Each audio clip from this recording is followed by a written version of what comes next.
Right now I'm going to do a scratch test of the clean strip and see how well it held up. I went ahead and used this clean strip on this piece of laminate board, and now it's been weeks, so I'm going to go ahead and scratch test it to see if it comes off, how it comes off, and how this holds up as far as durability. So I'm just going to scratch here with my thumb back and forth a little bit. See if I can get it to come off there. Not getting anything super easy. There we go. So I just had to kind of dig in a little more. And it is coming off here now that I've got a little piece there. It comes off in little flakes there. So now I'm going to use something a bit more persuasive. Yeah, that comes off pretty good there. It's coming off.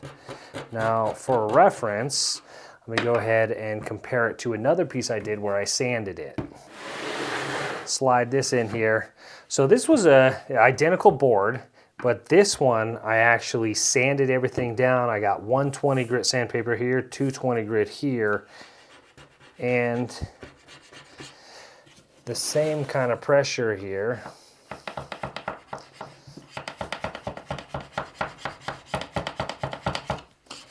So I'm getting the same kind of results here as I did before on the other laminate.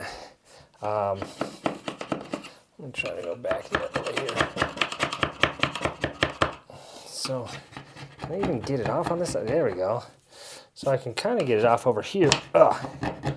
I basically have to dig into the laminate. Like, I'm not getting the paint off on the sanded piece without actually damaging the laminate, at which point, no matter what paint you have, you're not going to protect it because it's going to scratch the underlying material as well. So I'm going to maybe come back at it again, retest the clean strip. Maybe I need to put 2 coats on there.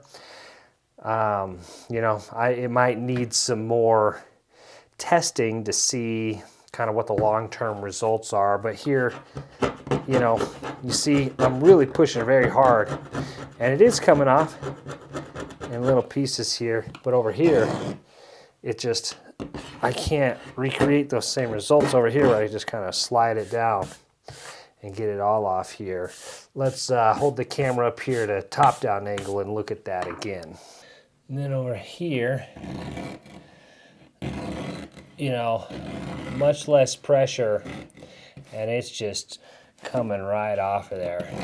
Very, very easily, basically just scratches right off. And then over here, on these sides, where I did the sanding before, same kind of pressure, it's just night and day as far as the results there. So at this point, we're looking like sanding is still going to do a bit better job than the liquid sandpaper. However, more testing is needed.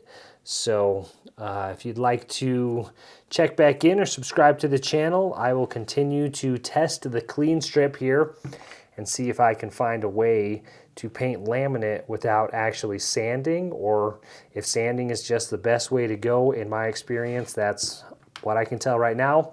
Sanding is the way to go, either 120 grit, which I have on this side, or 220 grit. They both seem to hold up really well to any kind of scratches, and that's going to be your most durable choice. If you like DIY around the house, please feel free to like and subscribe. My name is Drew. I'll see you in the next one.